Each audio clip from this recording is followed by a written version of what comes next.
So if you actually look at the title which I have put, the title which is put is as a knowledge creation, knowledge protection and knowledge application. And why this particular topic is if you actually look at the course which you are actually trying to do, which is on IPR, which is more concerned with knowledge protection.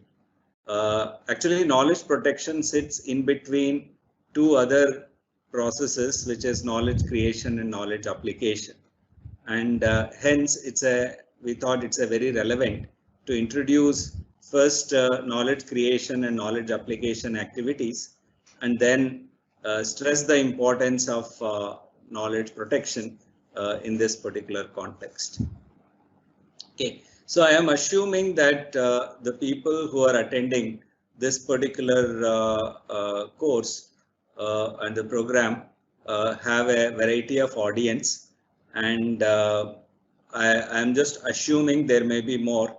Probably it has faculty, there are students, then there are probably some of them are administrators and researchers, innovators, entrepreneurs, maybe investors, industry personnel, some people who probably manage intellectual property and others. So there, I think, because why this is important is the topic which I have chosen and the contents is not for a very one specific category of people.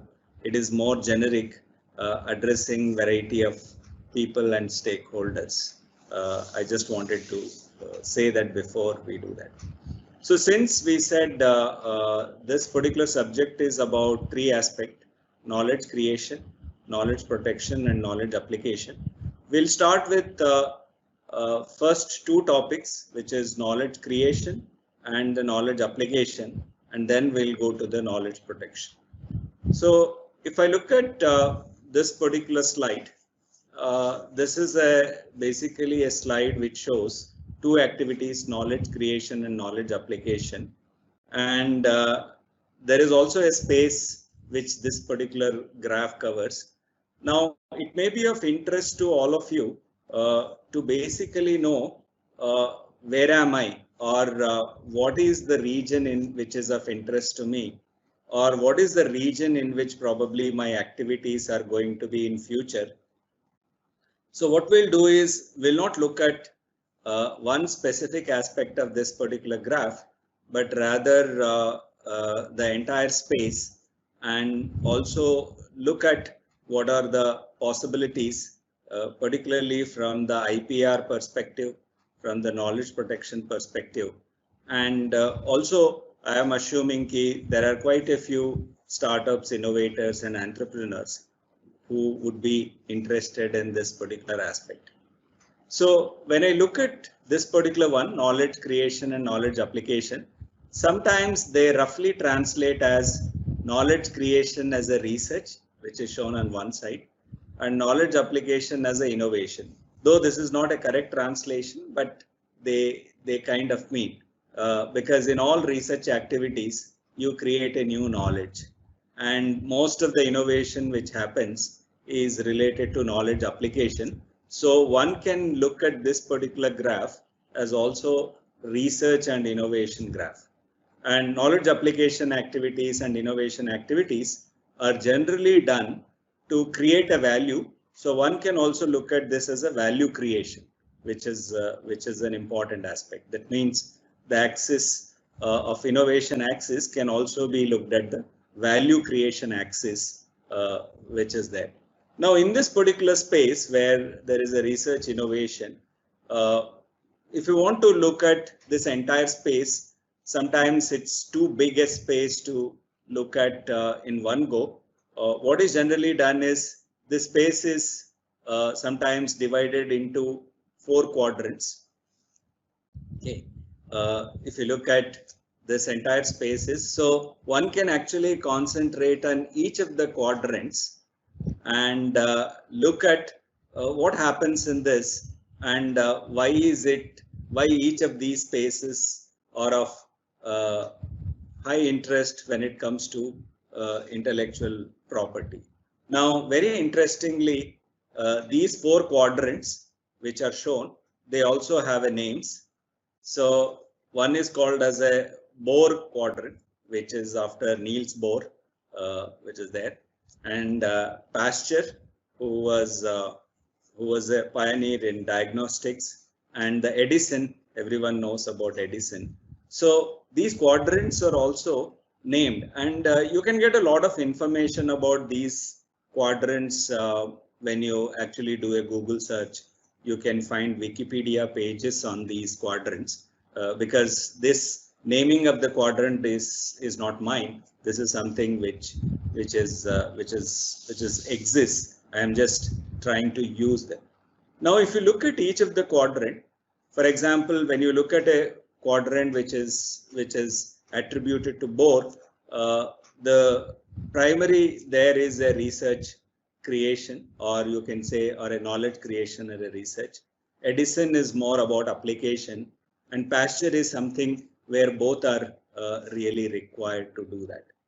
Now, typically, since this particular program is also being broadcast to many universities and probably many teachers who are also involved, understanding this particular graph is very, very important for any faculty member in any university. Because when a faculty member joins a university and progresses academically over a time of 2, 3, or 4 decades, it also one can map their activities on this particular graph, or one can plan where am I presently and where would I like to be in future. So this graph is something which is not very trivial, but is of great interest to particularly everyone, but specifically I would say faculty members, in the sense where I would like to spend more of my energy is of very high interest. So typically what happens is when somebody starts a university, apart from the teaching, they are also expected to do some research. So somebody starts with a research activity, and most of the time, particularly in our country, when we do a research, our objective is probably more about creation rather than application aspect, which is very typical. People would like to work in frontier areas and would like to write publications, write research papers, which is a typical, and that's how a typical knowledge creation activity starts. It may start from, let's say, where the quality of research may not be very high initially, but as one progresses, then you can see that the research papers and research quality also improves, and one can keep doing it, and one can even go to a peak. So when you are actually trying to go to a peak, and if you are actually trying to do a research more in the upper half of this quadrant, usually often people call as a blue sky research. That means you are working in an area which is completely new, where people have not created any new knowledge, and probably this is the group, or this is the first faculty or a first researcher trying to create a new knowledge is something. So everybody aspire to do a blue sky research one day, and that should be a target. Though somebody may start with a very small thing, but ultimate aspirations are that somebody would actually go towards the blue sky research. So this is as far as the knowledge creation graph is concerned.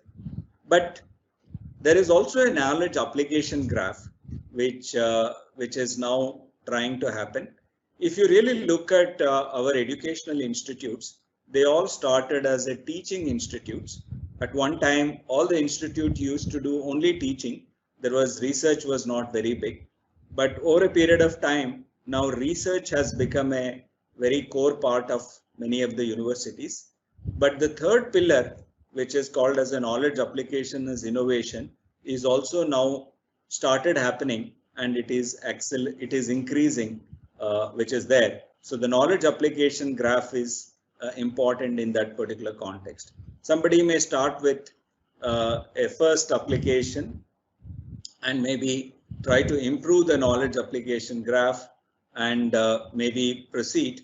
And maybe when you hit the other end, you probably created an innovation or a venture or a product or a solution which has a very high value in society and industry. For example, one of the ways people measure the knowledge application activities, there are multiple metrics of doing well in knowledge application or in innovation. But one of the metrics which people use is that the countries, universities, societies which have done in good in knowledge applications have also produced more unicorns. Unicorns are those startups, companies where the valuation has reached $1 billion is what is considered as a unicorn. And probably if you're doing a knowledge application, if pure knowledge application is somebody would also tries to have a venture which does very well economically, and one may reach a unicorn. And very interestingly, if you look at the unicorns which have come up in last 10 years or so in the world, I think most of these unicorns have come from two countries, United States and China, and third is India. So India has produced more than 30 unicorns in last 10 years. That means there have been 30 startups whose value has been assessed to be more than $1 billion. So that way we have done fairly well in terms of knowledge application, but for a country such as ours, there is a huge scope. So what happens is when somebody joins as a faculty or somebody wants to work in a space, they have to also see what is the direction in which one would like to move. The third aspect is even more interesting. So this is called as a Pasteur's quadrant and probably the most discussed. So how is this different from the other two quadrants? Is I have an application or I have a problem or I have a need which I want to address. But in order to do that, first I have to do a significant amount of research, maybe a significant amount of science and technology before I can even solve. For example, one of the very common examples which is now being considered is to come up with who will come up with let's say the first vaccine for the COVID this thing. So if you really look at this, development of a vaccine is not something where you can directly jump. It also requires a lot of science and research to be done prior to do that. Typically, if you forget the pandemic times, a vaccine development typically may take as long as a 10 years time. But I think because of the accelerated efforts, people are now trying to look at how to get a vaccine, let's say in a year or a few months, so that a lot of lives can be saved. And so when research has to precede any application activity, when research is a precursor for solving a particular problem, then usually it belongs to a Pasteur's quadrant, which is shown. So and one can actually keep moving better and better in terms of a Pasteur's quadrant. So somebody may say research happens in this quadrant also, but also in the Bohr's quadrant, where how are they different? Is probably when you're doing a research in a Bohr's quadrant, you may or may not have application in mind.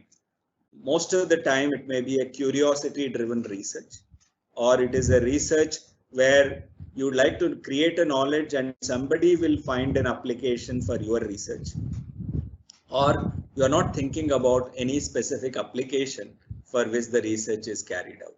But I think in the Pasteur's quadrant, when you do a research, you have a specific problem, need, or something which is in mind, and you are addressing that specific problem or a need, and hence the research is carried out. and hence this is a very different quadrant than that which is that of a Bose. Now, if you keep going, people also say about, for example, people also mention about grand challenges. So grand challenges are some of the problems which are very difficult to solve and which require considerable amount of time and how to address them. One of the universities in the world, a couple of years back, started a problem which they expect it will take 15 to 20 years to solve. And the problem is they want to solve is how does one provide 100 liters of water to every human being on earth? Okay, and it's not an easy problem to solve. It requires a lot of research, lot of experiments before somebody can say that even somebody has cracked this particular problem, or everybody or every human being on earth has now access to 100 liters of water. Is a very different. So those type of problems also fall into these Pasteur's quadrant, and they are sometimes called as a grand challenges facing our society, and that is one direction. Now, as an individual or as an organization or as a university, what should be my space of work? Is it which of these three quadrants are of relevant? I did not speak about the first quadrant, which is on the lower left corner, because that is something which is generally called as a tinkering quadrant, where you are not very high in terms of research, you are not very high in terms of applications, still trying to learn kind of this thing. But I think every university, every researcher, every organization in industry would like to do well in these three quadrants in order to excel. And it's directly related to economic value creation. And here the intellectual property plays a major role. I'll come to that a little later. So in other words, everybody would like to see if they can push the boundaries in all the three directions. For example, universities would like to probably have do a very blue sky research over a period of time. They would also like to have students and faculty and alumni doing the startups and a lot of knowledge creation activities. And also some of the universities also aspire that they would like to create a research groups. For example, 5 researchers working for 5 years or 10 researchers working as on one problem for 10 years. These type of activities also one can see happening. Earlier, these were not very common, but I think slowly those have started. So in other words, India is now looking at all the three quadrants, in some more vigorously, in some just beginning to happen, which is very, very important. Now, what happens is, since this is also a program from education department, and we also have a lot of faculty on board, everybody would like to have their college, university to be something which is really a world class over a period of time. Now, if something has to happen, then one has to push boundaries in all the three directions. That is what is seen. If you look at some of the best universities of the world, they have not excelled in one arrow, which is shown here. They have kind of excelled in all three aspects, and all three are very, very relevant. Now, when you start working on all three and also start doing well in all the three quadrants, then what happens is many interesting things happen, which is there. So I'll just give you a couple of things which happen. Before that, now somebody, let's say a university or a organization is very good in research, but at some stage, if they want to derive economic value for their research, they have to bother about how to convert the research output into products and solutions useful for society. And this particular process of first doing a research and then converting research output into products and solution is often called as a translation or an exploitation of a research or a translational research. And most of the universities would like to aspire to do that. Even it happens in very big R&D organizations where research is created first. And when you are creating a research, probably you did not think about really any specific application, but later I'll figure out how to convert research output into products and solutions which are useful for a society is one of the very important aspect. This is one area where we are seeing that India has to do a lot. Now, many times in universities for promotions and for assessment of universities, we use publications as a metric. A faculty who has published well, who has written more research papers are generally valued, and also they are incentivized.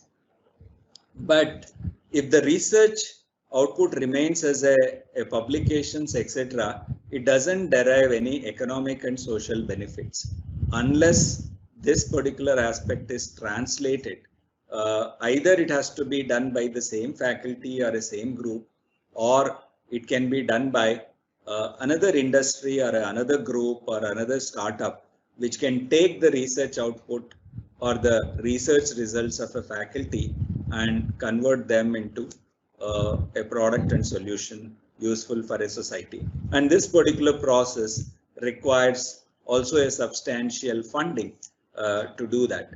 So research itself requires a funding, and converting a research output into products and solution requires another level of funding. And so all these things are also related to a funding. I'll actually come, I'll come to that slightly later. But this particular slide is very, very important from the university perspective. Going ahead, we'll see that the best universities are those which probably will be able to do more of translation and exploitation. And many government and state governments and central government and schemes are now are available to do that or to facilitate this particular process. So this is how first knowledge created is converted into knowledge application. But something interesting, and there is a very good example of this. Sometime back, a report was published about research and development which happens in Europe. What they found that Europe has only 7% of the world's population. Okay. If you actually look at entire Europe is much smaller than India, which is only a 7% of the world's population. And they do 20% of their share in R&D is about 20% of the world. And if you really look at their publications, research publications, they publish 1/3 of the world's research papers in good journals and conferences, etc. Now, one of the things which was discussed is when you are able to do such a high quality research, when you are able to come up with very high quality research publication, why is that a lot of it doesn't get translated as knowledge application? So Europe thinks that countries such as USA and China are far ahead in actually converting their research output into products and solutions as compared to Europe, because I mentioned unicorns. If you really look at unicorns, which are companies which are valued more than $1 billion, US and China may have close to about 100 each, but there is no European country which even has 1/4 of that numbers kind of a thing. So in other words, there is a European countries discuss this a lot, and now they came up with a roadmap how to basically convert research output into products and solution, or how to knowledge creation should be converted into knowledge application is a big subject. which is being discussed, and it's very relevant for India too, because we have also not done very well in terms of converting our research output into products and solutions. But there is something very interesting also happens is I am not much interested in research. I am more interested in innovation in terms of knowledge application, in terms of solving the problems of a society through existing knowledge. When you start doing, which is shown as a blue, then you suddenly see that you end up with a research problem which are of very high quality, which you need to address. So what this particular graph says, I started innovating on a very small trivial problem, but suddenly I realized that in order to solve this, I need to actually do a much higher research before I can solve this. So in those situations, knowledge application will throw away new research problem which nobody ever thought of, and somebody has to address those research problems in order to solve this. Why these two things came up is that knowledge creation feeds to knowledge application. Same way, knowledge application also feeds to a knowledge creation. So these two graphs, the one which is this one and the one which is previous one, basically say that there is a synergy, there is a strong relation. They are not completely an independent activities. They should not be looked at as an independent activity. Just to give an example, I thought I spoke a lot. Let me give a small example in this. How is that a knowledge application, or I am trying to solve a small problem, ends up with a much bigger research problem? Let me share my own example or one of the problems which we are trying to address. So one of the knowledge application or one of the societal problem which we started addressing a few years back is to prepare diagrams which can also be used by the blind people. So usually what happens is, if you really look at the world today, visual content and visual communication has increased considerably, whether it's a smartphone or whether it's a laptop or whether any of the digital communication, a lot of it is visual. As the visual content has grown, it has also become a disadvantage for the blind community because they use the other four senses for communication and not the vision. So because of which many of the diagrams, pictures, graphs, maps become inaccessible for the blind. For example, look at India, for example. Many of the school books which are published by state governments and central governments do not have pictures which can be accessed by the blind.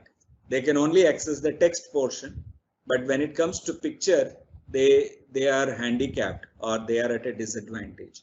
So we thought, why not come up with a technology where maybe an affordable technology where people can also access the diagrams. So we came up with this what is called as a simple thermoforming process, and very affordable, where you can create a diagram and people can actually touch, because these are raised lines figures where I can touch with my embossed figures. I can touch with my fingers and can get an idea of what are the diagrams or what are the pictures trying to convey.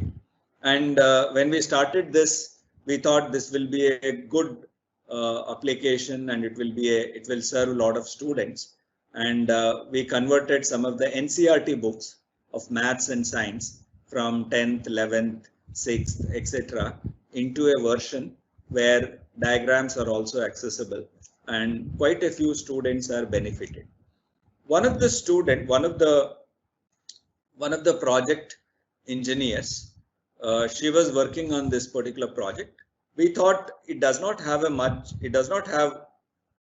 is not big in terms of technology, because all that which you need to do is to press a plastic paper or a plastic sheet onto a mold, and then you get it. A thermoforming process.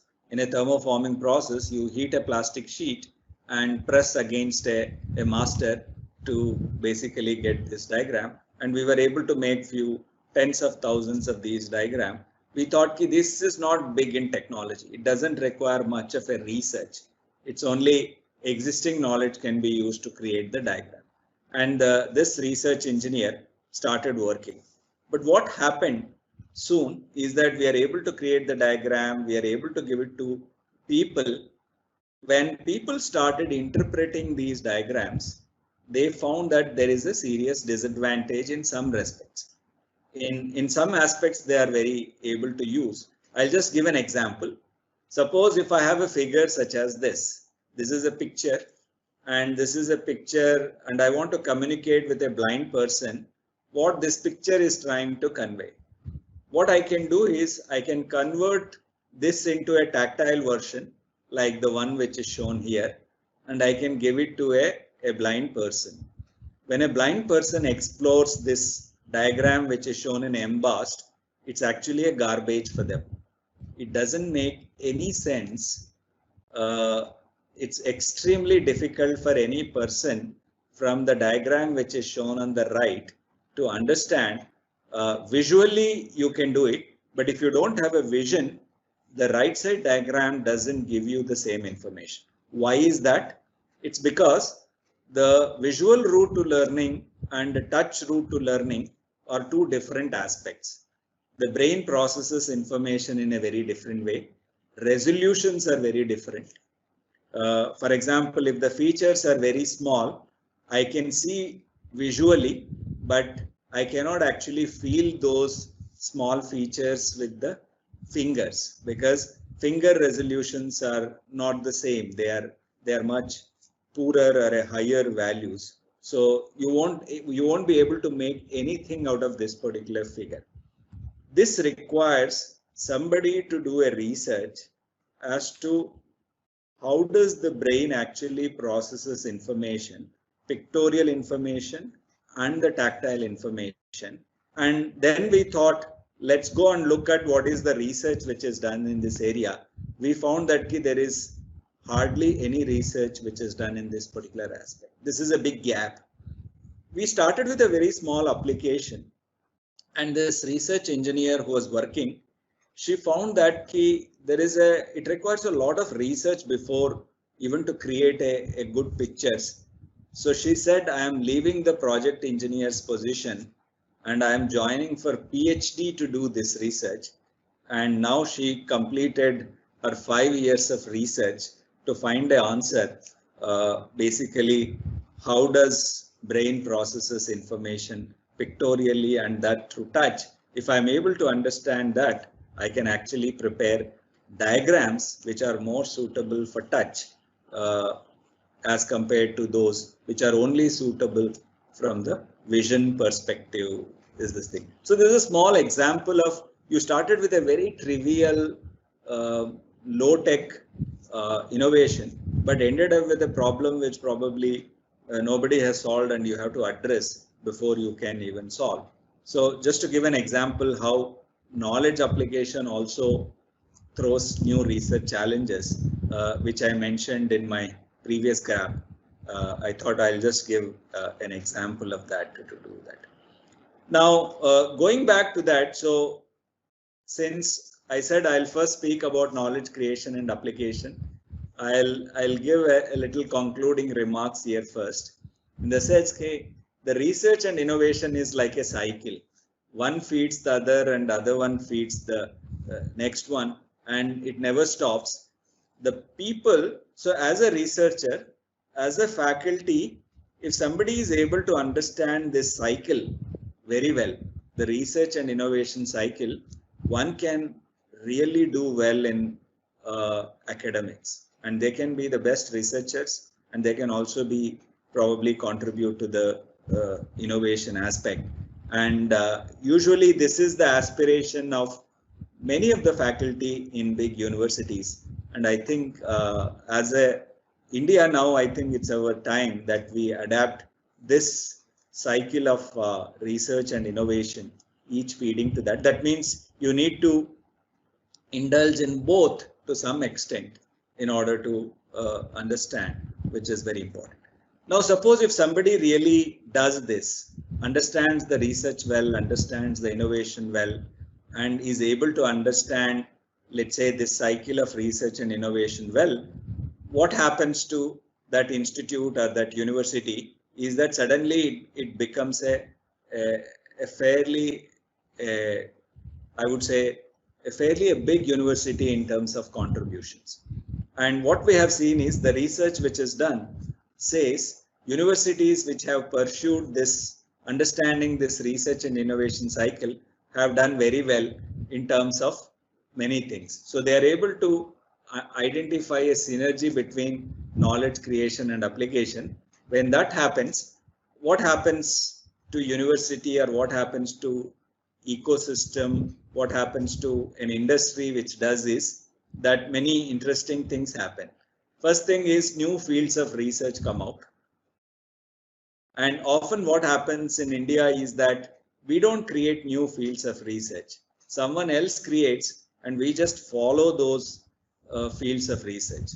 But I think if we want to create a new fields of research which others have not, then one has to go back to understanding this cycle is a very, very important aspect.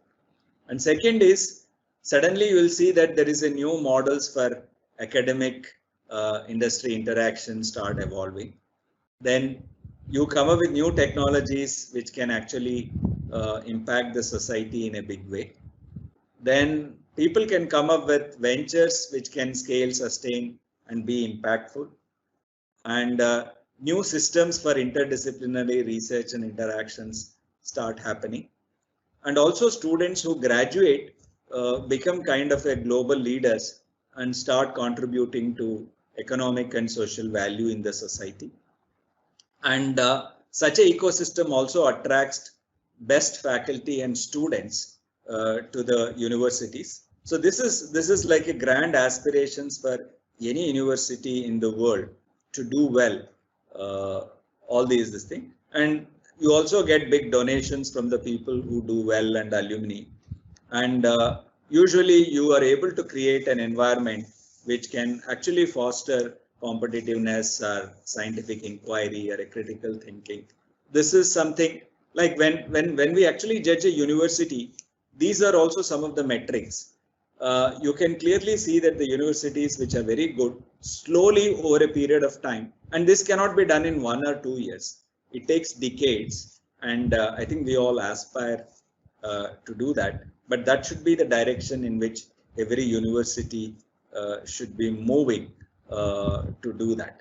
Now, having said about knowledge creation and application, let me spend a few minutes on the third aspect.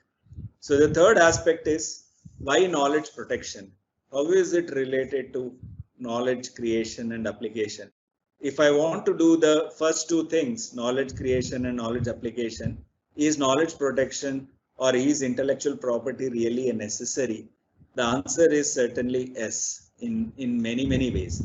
This particular aspect, what I'll do is I'll take examples so that I can give a real life examples so that this becomes very, very clear rather than make it very theoretical. Let me start with first point. So you need knowledge protection for economic prosperity. If an individual has to do well, if an industry has to do well, or if a country has to do well, or a university has to do well, one of the metrics which is also used is what is the kind of intellectual property it has created and how it is able to monetize that intellectual property for the social and economic benefits. That's one of the very, very important metric, and nobody can deny that the countries which have filed more patents are much more prosperous. The universities which are filed more patents are ranked very highly. Industries which have large number of patents are more sustainable and created more valuation for them. So anything which you do translate, I'll just give an example of one of the big medical technology company. So I'll not name the company, but one of the big companies which actually does medical devices, medical technology products, has filed more than 55,000 patents. Okay. So the number of patents they filed over a period of time, or they own, is of the order of 55,000. Now, what does that mean? Okay, if they have not filed, what would that happen? Is that in today's time, this particular company almost owns a couple of diseases. That means in certain disease area, any device which you use, any solution which is provided is patented by this particular company. So I cannot actually, if I want to get into as an entrepreneur as something, it's extremely difficult for me to do a new innovation where somebody already has a 55,000 patents. That means they have an ownership of a complete portfolio of medical devices for certain diseases, and it's extremely difficult to beat them or compete them in this thing. And in medical technology, this is very big. Bigger companies tries to own almost all the devices which are needed to cure a particular disease, and they become very big. So in other words, the country which has this company has a much higher ownership compared to any of the other countries which have to depend on these technologies. And one becomes a leader, others becomes more of a follower kind of a thing. So this is just one example, and I can probably give large number of such example where companies have made lot of money, sometimes even with a single patent. Take an example of a 3D printing. Okay, all of us are familiar with 3D printing. So the 3D printing actually became popular about 10 years back, whereas it is in existence for 30 years. Now, when it was actually invented 30 years back, why is that people only know for 10 years? Is that for first 20 years, it was monopolized by one single company, which made money from all over the world in a much bigger scale than what one can think of. So since somebody filed a patent for 3D printing, owned it for 20 years, it was also not available to the rest of the world at an affordable way, and applications were also limited to a big industries and some big universities, and a normal person probably could not afford to use a 3D printing till 2009 when this patent expired. Once the patent has expired, now there are close to about 3,000 companies which make 3D printers, and suddenly you see that the price has come down to 1/10, in some cases even 100 of the original prices which was there. So but the idea is key, somebody who got a first idea of a 3D printing made a lot of economic prosperity. That means they were able to get a lot of economic value before it became a expired patent and a property which belongs to a public domain. And there are large number of such examples. So in other words, if somebody can come up with such an intellectual property, whether it's an individual, university, industry, or a country, there is a huge economic benefits which can happen because of this. So this course is that way extremely relevant, and I am very happy that Gujarat government has decided to do this course. Let me give another example.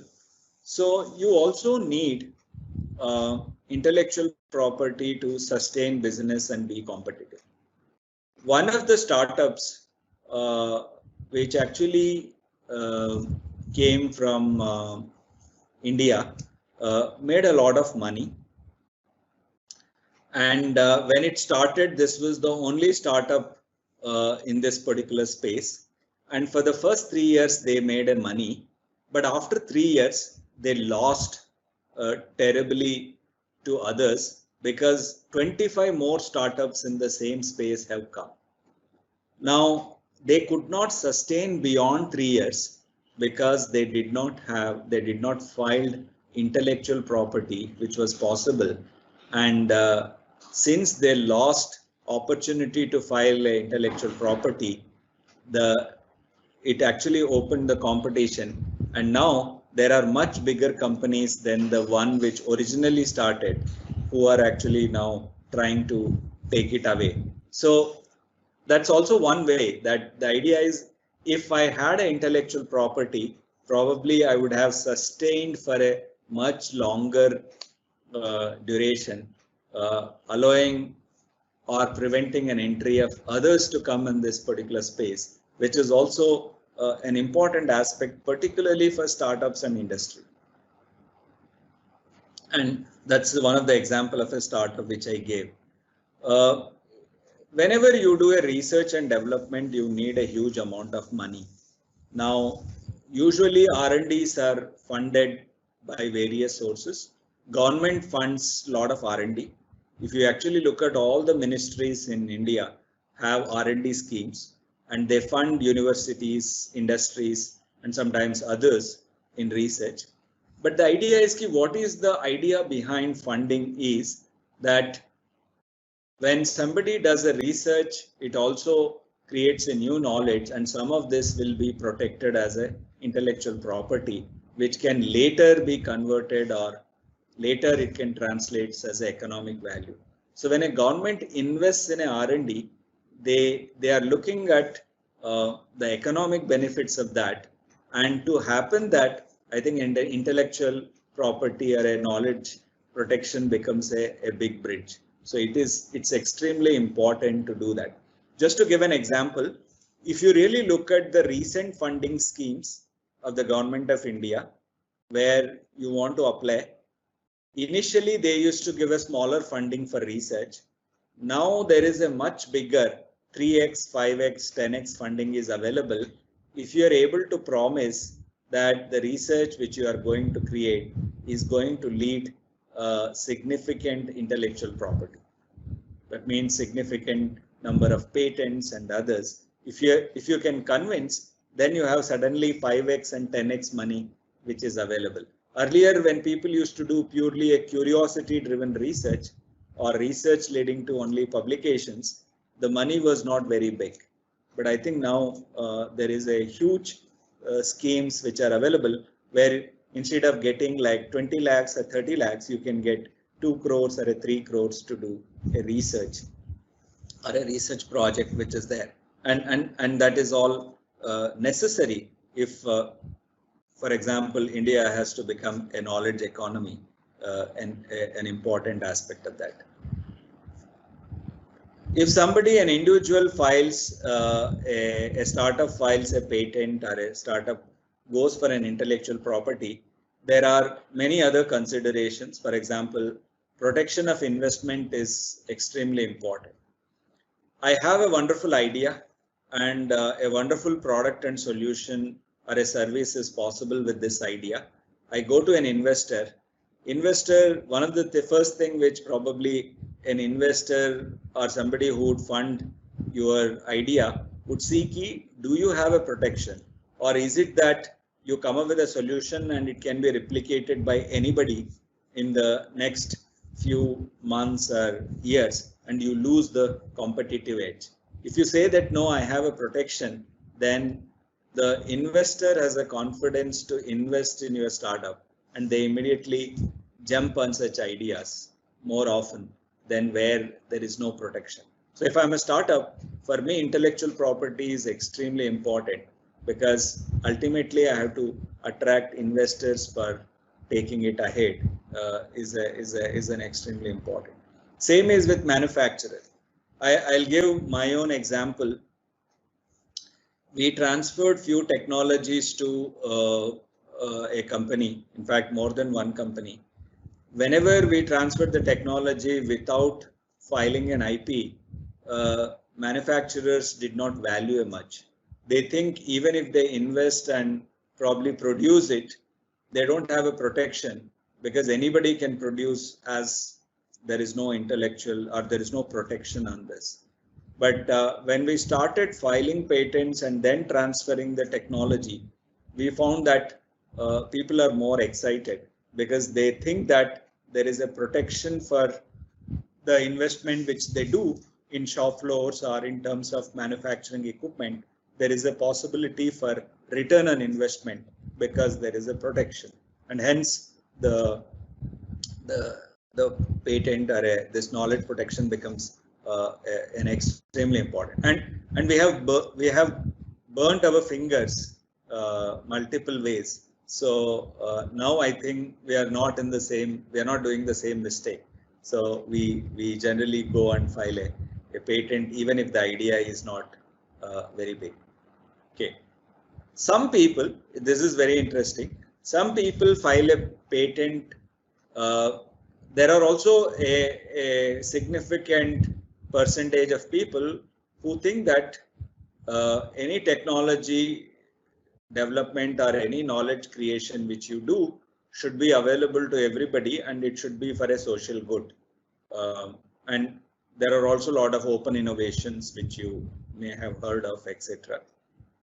I know one company which actually comes up with a fairly big R&D, and it's a not-for-profit organization, but they immediately patent this and then make the protected knowledge available to everyone, whoever wants to use.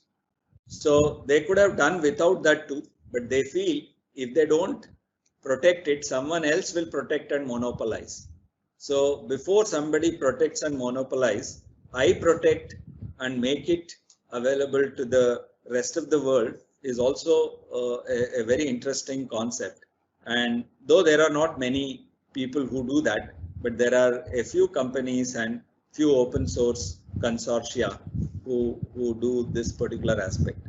There is another very interesting story which I wanted to tell is we came up with one of the products and then we saw that after 3 years, another company has exactly imitated the same product. That means they copied the product and came with a very low quality version of the same product. Now, we were not against others producing it, but we were extremely dissatisfied that somebody is coming up with the same name, same product, but a very inferior quality, which also puts your product and innovation into danger. So that day we decided that even though even if I want to give it to somebody, I'll still protect and then give it. If I protect, I can prevent others from doing a low quality products or somebody using the same name as my product name to sell. If you don't have a protect, you can't prevent any of these aspects. So if you actually look at the whole game of knowledge economy, the IP is very, very central and knowledge protection is very, very central to this. So to prevent duplication of our product, we did file a patent on a couple of occasions, not always. So that's one of the thing. And this is almost like one of my last slides. Then I'll take some question and answers. So I assume there are a lot of innovators and entrepreneurs and people who are doing startups who are also part of an audience. And if you really look at the journey of innovation or entrepreneurship, often people think that it is a journey from concept to market. I strongly advise that this is an incomplete journey. When you start from a concept and make a proof of concept, then functional prototype, and then make a minimum viable product, and then go to a market is an incomplete journey. If you want to complete it, you have to add head and tail to it. What is head is that how do I go from need or a problem to a concept is extremely important. This arrow often gets missed. And second thing is a tail. If a product is in the market, that does not mean that it will sell.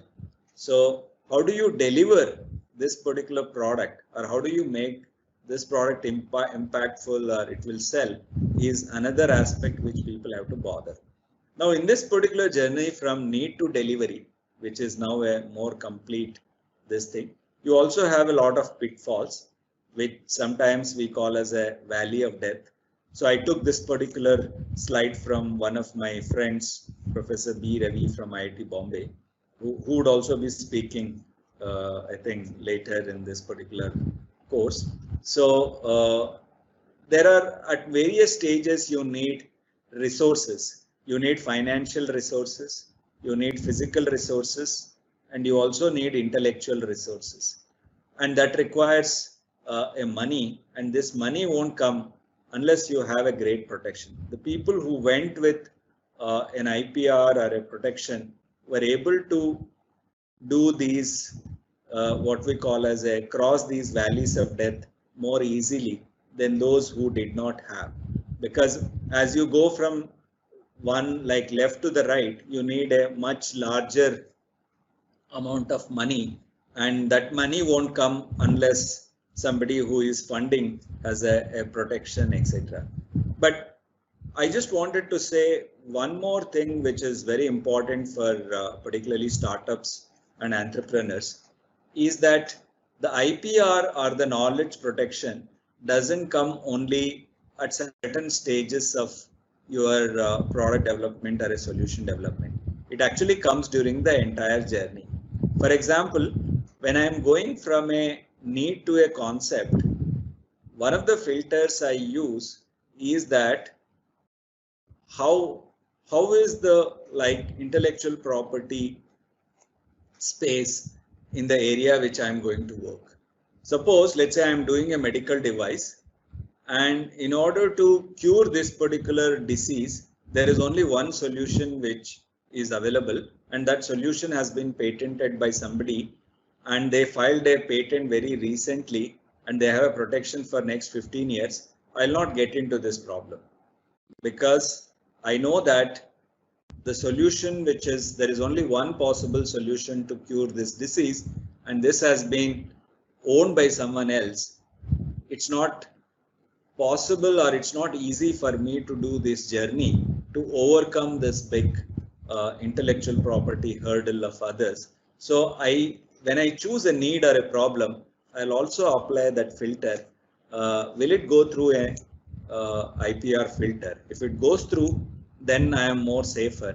If it is not, then my risk is much bigger, and I may probably do. And we also had a lot of cases where people have put products in the market and then they got into a lot of trouble because of the IPR which is there. So initially people did not bother about what we call as freedom to operate, whether I have a freedom to sell this particular product without infringing intellectual property of others. If I have not assessed that very well, it's a very, very important step for startups and industries. Is key, unless I have a freedom to operate, though I have a product in the market, I can still be in much bigger problem. And we have seen a few cases. So the intellectual property journey and the knowledge protection journey for a startup starts almost from the need, and it ends through the complete all the phases of that. And hence, it's something which is extremely important for people who are doing knowledge application to consider this as an extremely important tool and doing that. So maybe I'll just stop it there, and I would be happy to interact and exchange whatever I said. I don't know, was it clear or was there any break? Yeah, absolutely. It was clear to our side, and I'm sure all the participants might have got a clear communication. Just to inform all the participants, all the sessions in the first week of this course will also be made available through Facebook Live on iHub, so that you get acquainted to MS Team and nobody misses the classes. So that was the contention. So Professor, with the permission, should we take some questions? Sure. Wonderful. So one question that I can see from Nitin, he says, how to create a blue sky region intervention for IDEA, because that is something uncontrolled, and you touched upon that in one of the quadrants. So if the idea is not incremental, it is to be completely out of the box, then what should be the environment? What should be the approach for those kind of things? Yeah. So one of the things which we have also seen is that like when you want to, usually somebody starts a research, may start with incremental research. There is no harm, and it's a perfectly a valid one. But over a period of time, it is seen that unless the group becomes bigger and has a much better infrastructure sharing, it's very difficult to do a blue sky research, because blue sky research also requires heavy in terms of infrastructure and the resources. And when you're doing it as an individual, the resources become as scarce or they get divided.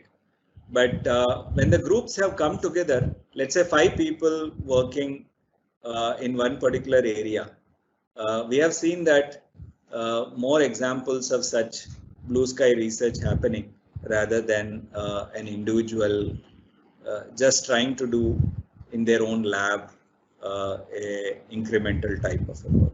So one is that it requires a slightly bigger group, and another thing is to also identify the problems which are really a challenges which is there, because the objective of research itself changes from group to group. For some, I think curiosity is the biggest motivation. For others, it may be a publications, because you need promotions, and for promotions you need publications. If it is driven by that, it's very difficult to go to a blue sky research. If it is more passion and curiosity driven, people will end up, and it doesn't happen in 1 year. It takes time. If you actually look at the world, in certain areas, some universities are very good. They took long time to build those ecosystems. Wonderful. Professor Dr. Virendra Vajwani from MIT Pune is asking, he says that there is also a philosophy which says patenting technology or protectionist approach also restricts it, reach to masses quite often and become unaffordable. So in a country like India, which is developing and a little bit low per capita income, what should be the broad strategic plan for us in that situation? I think we probably need, there is no one single approach. We may need multi-pronged approach, because what happens is if you want a lot of it to happen through industries, the protection is still very important. One of the areas where some of these things can happen is in social innovation. You know, there are a lot of innovations which are not market driven, where you need to really make it affordable. So there are areas where somebody can file or protect, or they can make it as an open. For example, one way to make it open is, as soon as I come up with a new knowledge, I immediately publish it. The moment it is published, then it is not patentable. So people also publish in urgency to make it an open source, which is there. But I think we need both. We also need some innovations where it can be affordable by masses, but also we need some very strategic innovations, particularly from industry, where we need to do. Otherwise, what happens is, take certain areas such as aerospace, machine tools, and medical technologies, you would always depend on others for the imports, and you lose much bigger fat money. If you don't do the globally, it happens and you become a dependent. Wonderful. Professor, one question I can see from a faculty member for humanities, Professor Umesh Kumar Solanki, says, you talked about these 4 quadrants of knowledge creation and protection and leveraging. Is a research in humanities can be also the board quadrant type? Yeah, I think one can actually look at that. So in fact, the example which I gave about tactile diagram is all about lot to do with psychology. Okay, so understanding a visual route to learning and tactile route to learning is lot of research in uh, is in basically involves a psychology and perception.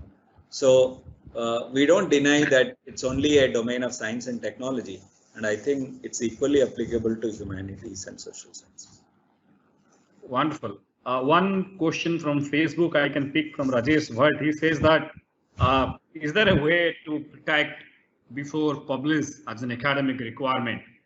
Because this is important. Many often the universities asks you to submit your thesis and all these things as a part of a requirement, and by the time you publish them, you actually lose a bit of your patentability. So, any comment, Professor? What the best practices you suggest?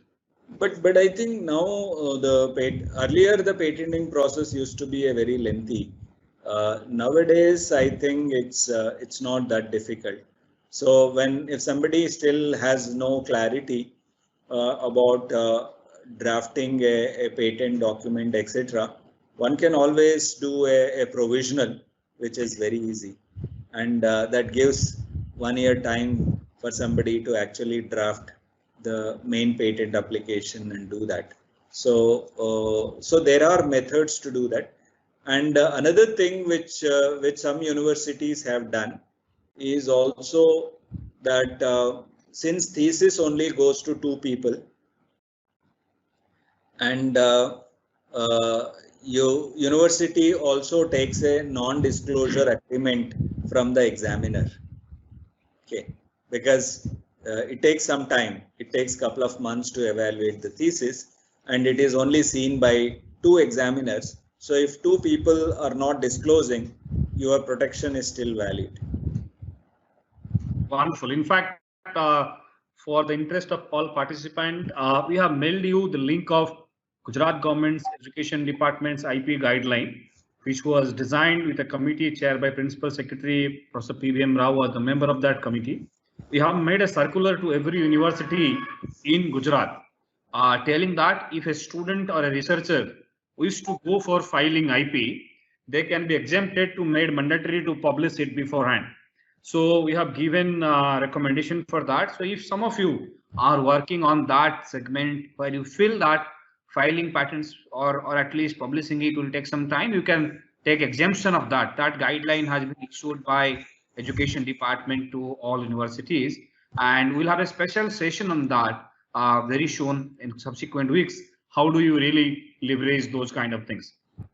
Professor, one question that I can take from one startup. He says that sometime awareness plays a very vital role because we are researchers, we keep on doing lab things, we don't maintain the lab records, and then when you go for IP protection, all these small nitty-gritty matters. How important is to maintain a good lab manual while you are doing something? Would you like to highlight some use cases? Yeah, I think it's very important to record your this thing, particularly. I think what generally happens is if 2 people suppose claim the same thing, sometimes these records are also looked at, which is there, particularly within the university, etc. But it has become a less of a problem. I'll tell you, in countries such as US, it used to be very, very critical. Why it's critical is, do you give patent to somebody first to file or first to invent?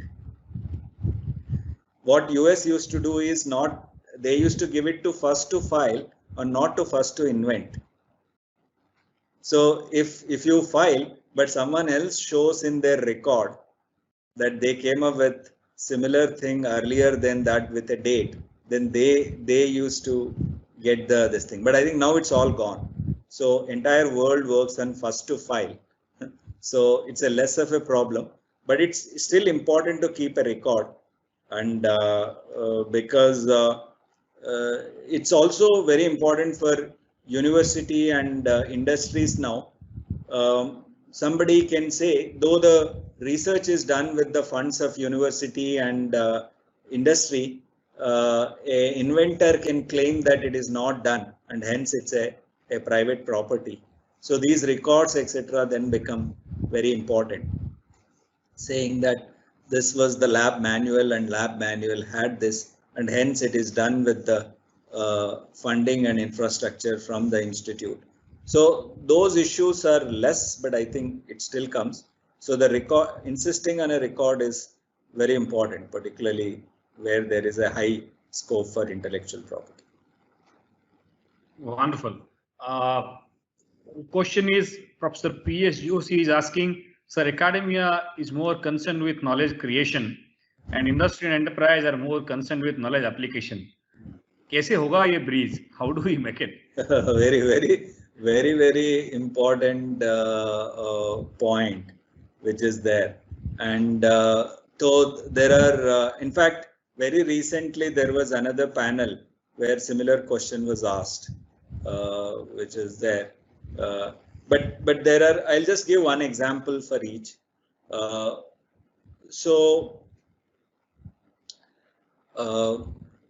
Like UK has done a very interesting model. What they have done is they have started something which is called, just like internship for students, they also have a externships for the faculty. That means faculty goes to industry just like a student and spends minimum 2 weeks and more just to bridge this particular gap, which is very important. And in their ranking also, they have incorporated how many such faculty went for the externships is one of the ranking criteria. So more and more faculty are now doing this, just like the students do an internship of going to faculty for at least 2 weeks and doing that. So that is one direction. Second direction is also possible. Many universities have what is called as a professor of practice. So professor of practice are faculty members who are appointed for certain duration from industry, and they bring a lot of value to your academics. So we just hired a professor of practice who is not a PhD, okay, and who has a 25 years of real world experience in a very specialized, and you can immediately see that students love this faculty because this faculty immediately connects them to the real world, which sometimes a traditional faculty cannot do. So if there is a bidirectional movement from industry to institute and institute to industry, could be one way. I just gave one example each. There could be many other models to address this. Wonderful, Professor. Professor, one question I will pick from team. Professor Venkatraman Ganeshan is asking, does attaining predominance in the Bohr quadrant means losing out something in Einstein quadrant, or can both be balanced, and particularly in a sector like bio and health domain? Yeah, so particularly in areas such as bio, health, pharmaceutical, that research is a very precursor, which is very important, and hence the Edison's quadrant is something where less of these things happen. For example, if I'm doing something, maybe a new drug, etc., finding that molecule takes many years, and so in other words, when you take applications such as this, then the other two quadrants become more important. One is Bohr's and another is Pasteur. I think you mentioned Einstein. Einstein's quadrant is sometime related to Bohr's only, which people say. But I don't agree because Einstein also filed more than 50 patents, which is there. So he's also pretty in terms of application. But the idea is that in some areas, research, you are able to do research first without application and then find the application, or you may do a research keeping a specific application in mind. I also just try to find out how this happens worldwide. It looks like a bigger funding is available if you can actually say that your research is going to address a specific problem which is there. So funding wise, it's easier. If you want to do purely a curiosity driven research, funding situation could be one issue. Wonderful. Professor, one interesting question I can see. Somebody saying there is a lot of knowledge which has been created, but they have been fragmented. They are sitting across different places we don't know. So rather than fully focusing on creating knowledge, can you also systematically gather knowledge which exists and kind of create something combining them meaningful? That's the Edison's quadrant. Wonderful. That's exactly is what you can do in Edison's quadrant. You don't have to really bother much about this thing. And I think very recently, I think this database of abandoned patents have been created. So that's like a compilation of all the knowledge which is freely available for people to use. Wonderful. Professor, you have been guiding a lot of students in a lab in the college who have, and I have interacted with many of them, who have built their companies from research, PhD level research. So do you think more translational research happening at doctoral level, postdoc level also need to be converted into enterprises? Or would you like to give some examples which you have done recently? Can you repeat? I think some portion got cut. So I was mentioning you have smoothly guided some of your PhD students to convert their enterprises from the research. So that's quite exciting. So would you like to highlight some use cases? Yeah, actually, I would say out of the startups which we created from the labs, etc., many of them actually came from not from a PhD students, more from the undergraduate students, which is there. There are couple like the one which we looked at the tactile diagram, etc., is one, but what is happening is that if I look at IIT as such, there are many groups who are actually working on that. For example, there is a group which is very good in cyber security. Okay, so they have been doing purely a research with not much application in mind. Now I think they find that there are hundreds of applications and startups which are possible, and slowly trying to do. So I would say probably one of the areas where we have done is in terms of very early, few years back in machine tools research. When we actually started doing machine tool research with PhD and MTech students, we had a very vague idea about applications. But as we started our research, our interaction with industry has also increased. And as that increased, then we found relevance to our research, and we could actually, industry could use some of our research. But when we started, it was probably not clear because we also didn't have anybody to guide at that time. That there is also research is possible with a lot of application oriented research, etc. So we started as a more of a basic research, but I think slowly converted them into something useful for a society. We may still have done some research which is purely for curiosity also, where it has not been translated. So it's a mixture of all the three quadrants which you will see in our work. Wonderful. Professor Naman is asking you, Naman Bas says, why do you put Nikola Tesla stand in your knowledge creation and knowledge application graph? I think if you actually look at it's a mixture, but I would still put them in the pastures quadrant, because if you see some of the things they're trying to do requires a lot of knowledge, new knowledge creation also. It's not something they're picking an existing knowledge and just trying to apply. That's not true. So I think there is a I think I also know, because some of the students our work for Tesla, the kind of R&D they do in electrical engineering, particularly for automotive, etc., is very cutting edge. So I would put them probably somewhere in the pastures quadrant, because they have well-defined applications, but are also doing a high-end research.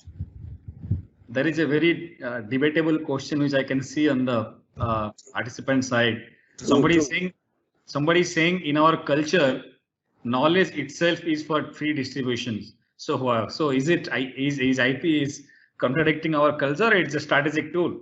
True. If you actually go to the WIPO website, which actually is the main body, you can see these contradictions there also, which is there, and it's true. But the only thing which probably other point of view is that if there is no protection, maybe not many people would have come for knowledge creation also, because hiring a knowledge creator and providing resources for knowledge creation also takes a lot of money, which is very, very important. So both points of view. I'm not saying ki one is correct or one is this thing.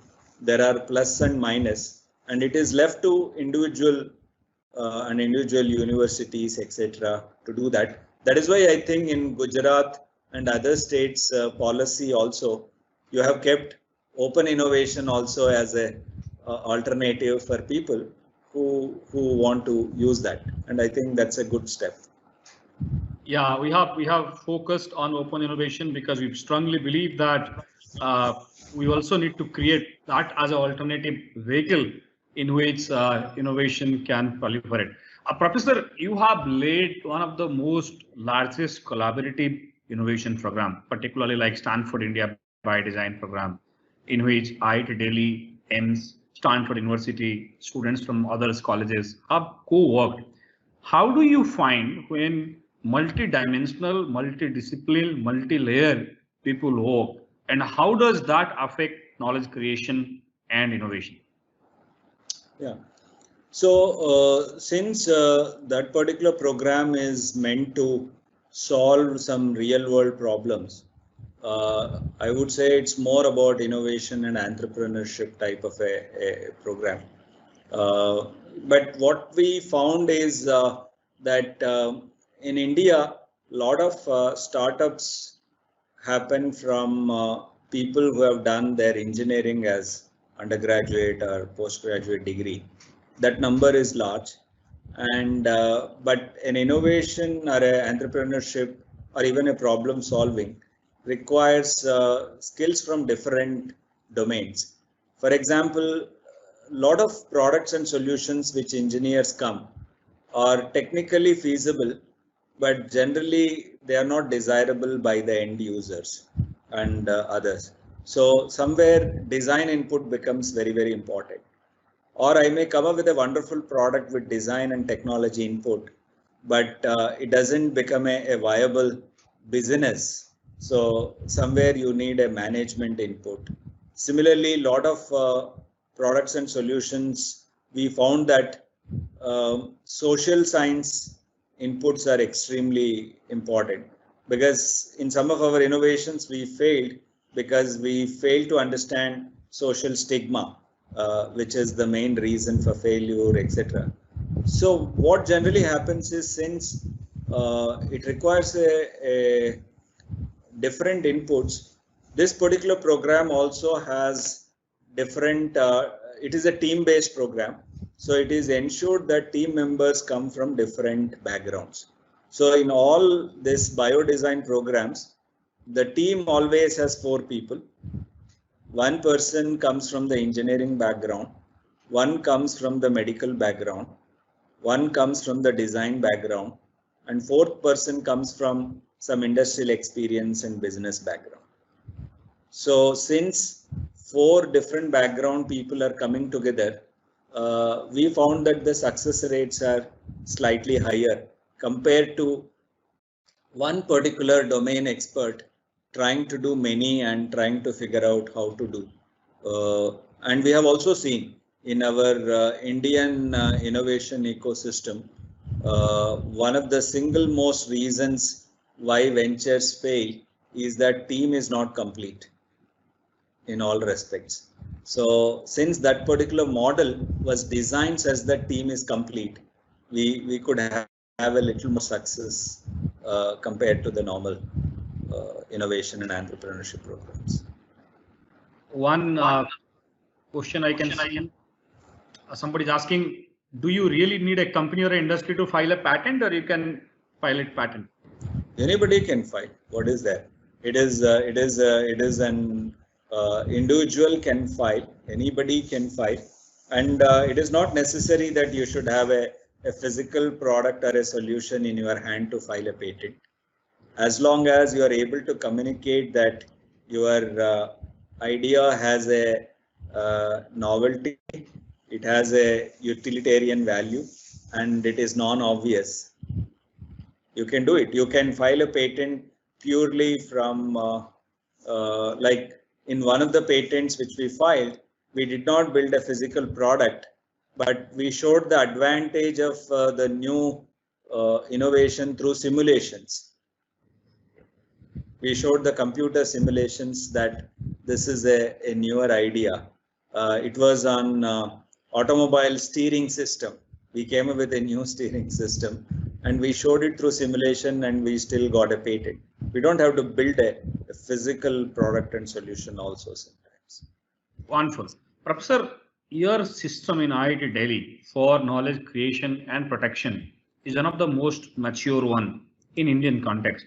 So would you also a little bit highlight in the interest of the audience that when an IP get created in the laboratory by any student or researcher, how does it go through in the process? Who owns it? What are the mechanisms that you do? Okay, so I think in all Indian institutes, one of the common rule is if intellectual property is created with institute resources, it belongs to the institute. Okay, so whether it's a lab or whether it's a project, etc., as long as resources which were used from the institute, then institute is the owner of this thing. So IIT Delhi becomes the owner. Now, how do you communicate this thing is, it is actually left to students and faculty to come up and claim that they have done something which is patentable or where there is intellectual property. So the first move happens from faculty or a student. In other words, institute doesn't go and, for example, look at what is happening or whether there is anything which is worth intellectual property is happening. This happens in big industries. In industries, you have a fairly big department who keep scanning everything which happens in the industry. Whether if it is a patentable, then you are not allowed to disclose. But university is a fairly liberal system. So sometimes people create, I think, intellectual property which is worth filing, but they don't communicate and it doesn't get filed. So a lot of it happens. But some people who come forward. So so there is an office which basically helps students and faculty to connect with people who can file. And what we have done is we have identified few agencies which do the filing and managing intellectual property, and you can go to any of these agencies and institute pays for that money. But I think it goes through a office. You can't directly go to a lawyer. And I think you still need to tell that you have a urgency or whatever it may be. Then you are connected to the one of the lawyers and you can file a patent. Wonderful. So in the benefit sharing, what's the typical formula that IEEE proposes? What is done is if the patent actually earns certain money, either to technology transfer, licensing, or royalty, whatever may be this thing. So 40% goes to the institute and 60% goes to the inventors. Wonderful. And this is in the average rule, which probably you might be modifying case to case basis. No, this is fixed. Oh, this is fixed. 40% to institute and 60% to the inventors. Inventors can have a varied share depending on their contribution. It doesn't get, if there are 4 people who filed a patent, it's not necessary that all 4 of them get the same. They can have a varied, because somebody would have just filed, other person would have worked for next 5 years on that patent. Wonderful. Professor YD Bora is asking a question. He says knowledge creation and knowledge application is a long-term program and needs knowledge and experience both to make the program techno-economically successful and viable. So how one university need to plan this process so that they can capture optimally and leverage optimally? I think, see, what generally happens is these questions come when you actually start. So it's better to keep a target, like a university can say that this year we'll publish so many papers and we file so many patents. Let's say 10 patents and 20 papers.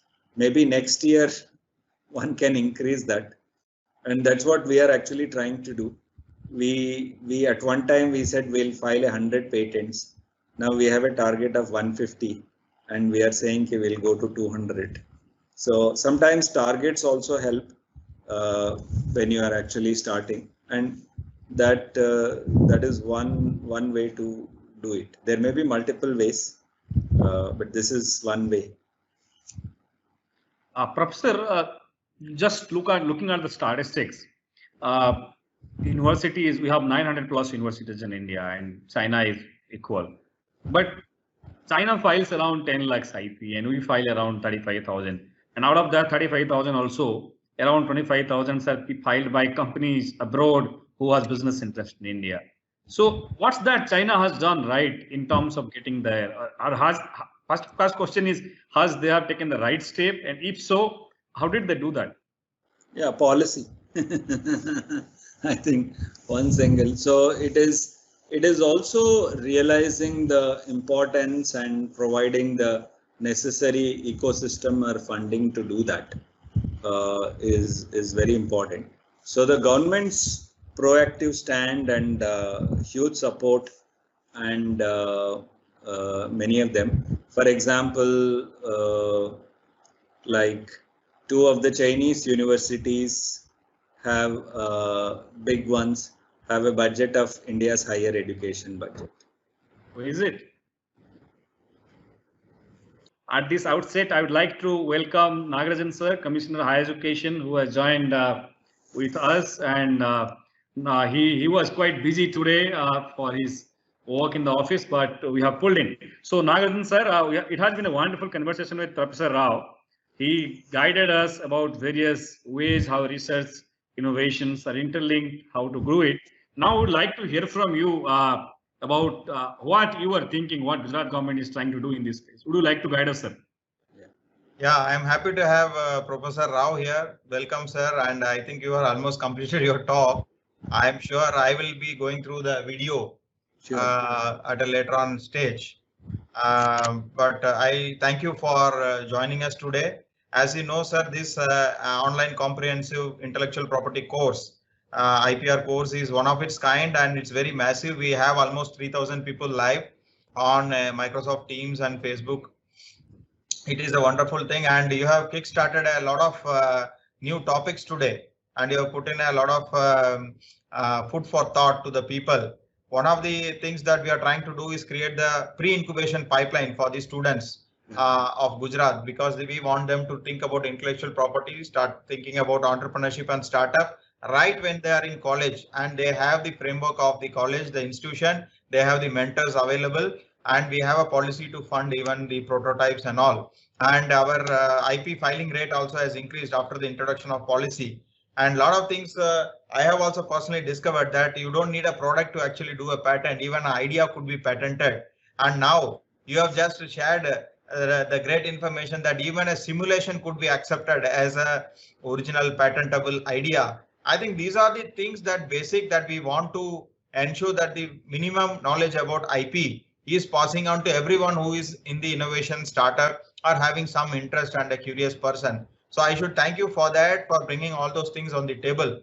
Sir, one question I would like to just pick your brain is to think about how do we enable interdisciplinary ideas and collaboration at the UG level itself, because what I have felt is that innovation is not just forte of technology. You can be a arts graduate, you can be a science graduate, you can be a literature graduate and still do an innovation. For example, a lot of learning apps have been created because the content is more important in learning. Technology is only an enabler. So a person who is in a language literature could also become a good entrepreneur because he has the subject knowledge. So can you give some insights on this, promoting interdisciplinary research at the UG level, sir? Yeah, sure. I think it's a wonderful idea, and Gujarat has already done wonderfully. Like Hiranmay was asking a question, how do you improve the IP, for example, filing, etc. And when I see Gujarat statistics, it's a much bigger lead, which state has already taken compared to others, etc. So coming to your question on undergraduate, this thing.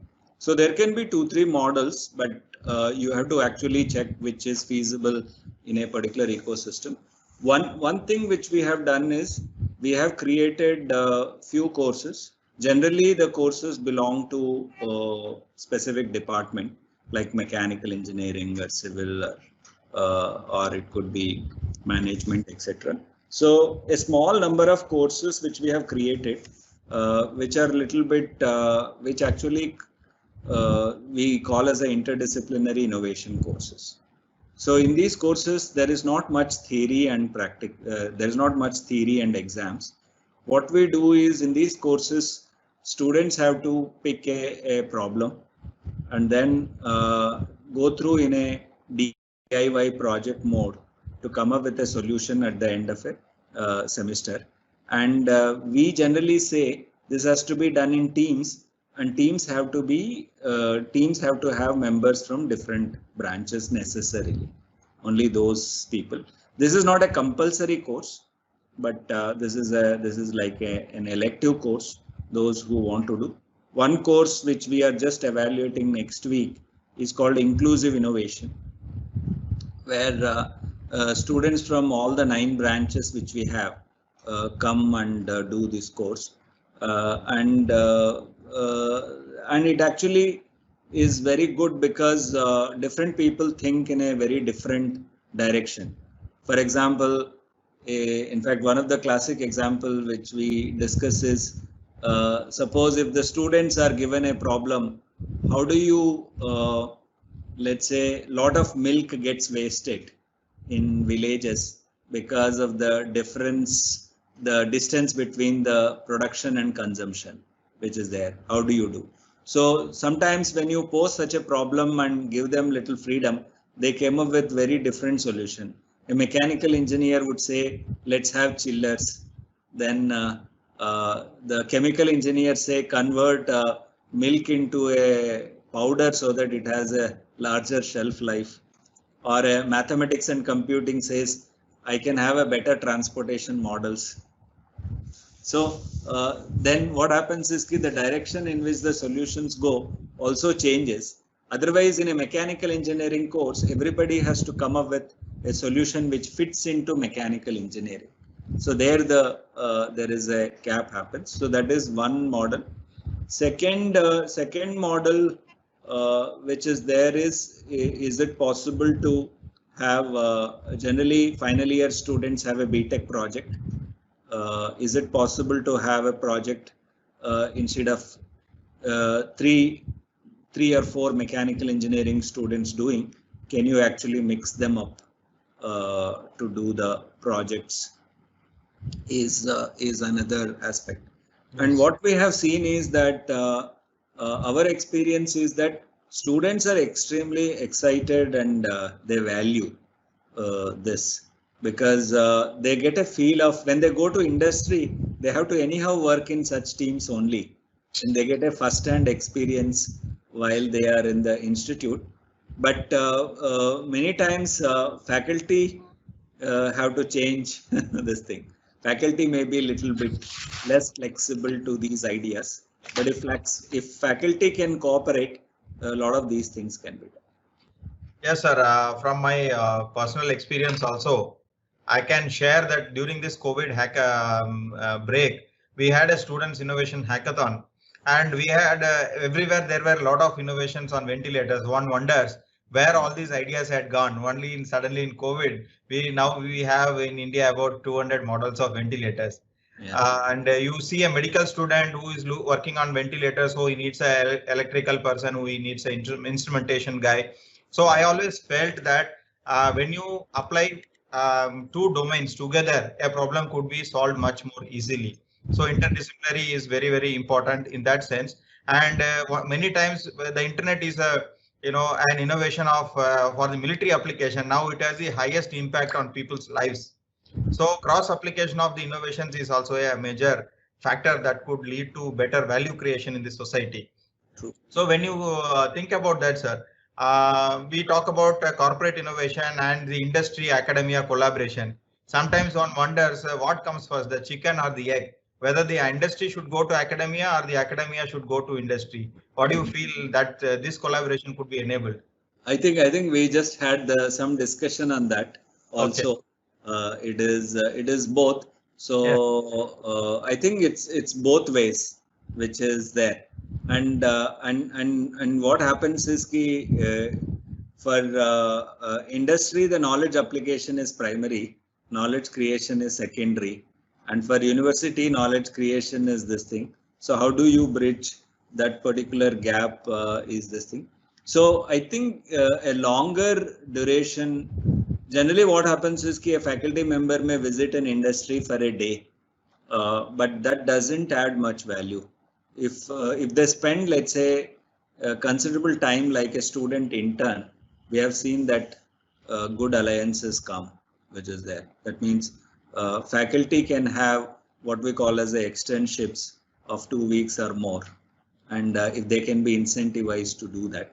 And similarly, we have now created what is called professor of practice. Industry people come as a faculty for a short duration to the institute. So these two are now yielding results for us. एक student है William and from GEC भुज और faculty member, या he says that ये course आपने बहुत सही time पे चालू किया है, faculties are learning. Can such programs be made elective in universities so that more students can benefit? I think Nagarajan sir, you have a plan, right? Universities to start innovation. Would you like to highlight something? Yeah. So sir, we are looking at including design thinking as part of the curriculum. Wonderful. And it is making it universally available to any undergraduate student as an optional elective with due credits. So I used to hear when I was young that, in Japan, even a 10th class student could assemble a radio transistor.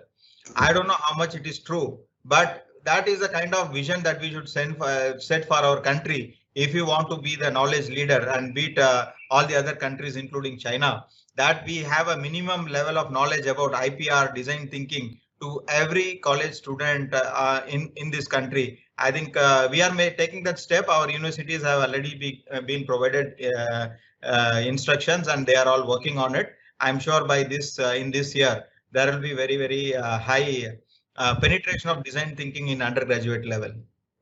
It's a very good move. Actually, when our students also go on exchange program to other universities, we heard the similar things. what they say is that students from other countries are sometimes little bit better on hands-on and connection with the real world, but but they also say our students are very good in solving differential equations, which others are afraid of. So they are extremely afraid of courses like calculus, etc., whereas our students do it. So it's a both, but I think bringing other aspects is also very important. And now what is happening is it's when we look at the best universities, we found that the teaching learning has 4 components. Like one is the normal routine teacher lectures, examinations, etc. But collaborative learning, where working in teams, and social learning, where you can connect them to real world problems and projects, is this one. And the experiential learning by doing. These are if we can bring these aspects, it would be a wonderful system. Wonderful.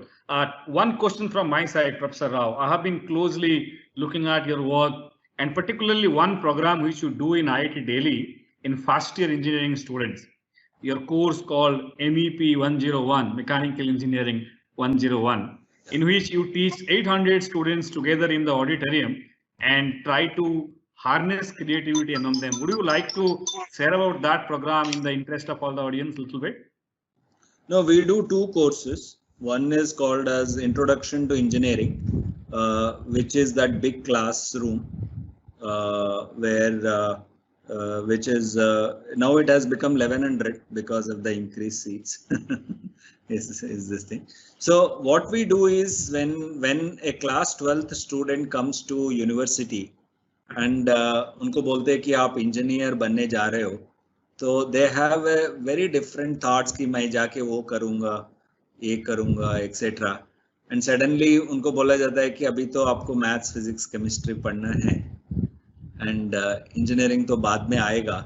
तो many students get I would say they want some hands-on, like the moment you say engineer, the real world also thinks कि you are a hands-on person, correct? So the students also have a similar expectation. So keeping that in mind, we started 2 courses, one which is called Introduction to Engineering and Product Realization, where we these are the courses where do more of experiential learning. So there are no lectures and exams, but you learn by doing, which is a very important aspect. And like, for example, one of the activities which we have now done with almost 6,000 students is everybody makes a glider. Okay. Now what happens is it's a 1-day session.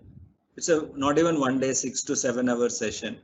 Student actually starts with half an hour lecture on physics of flight, and then they get materials to build a glider. So there is small design aspect, there is a small manufacturing aspect, and then they take the gliders onto field and fly it. So you started with physics and you are testing your product at the end of a day. So even though it's a very small exercise, they get a complete picture of the relationship. They think why science is important for a better product, why design decisions and manufacturing decisions are important for performance of a product. So they get to do. So these small exercises are easily doable, and I think they add a lot of value. Students love it.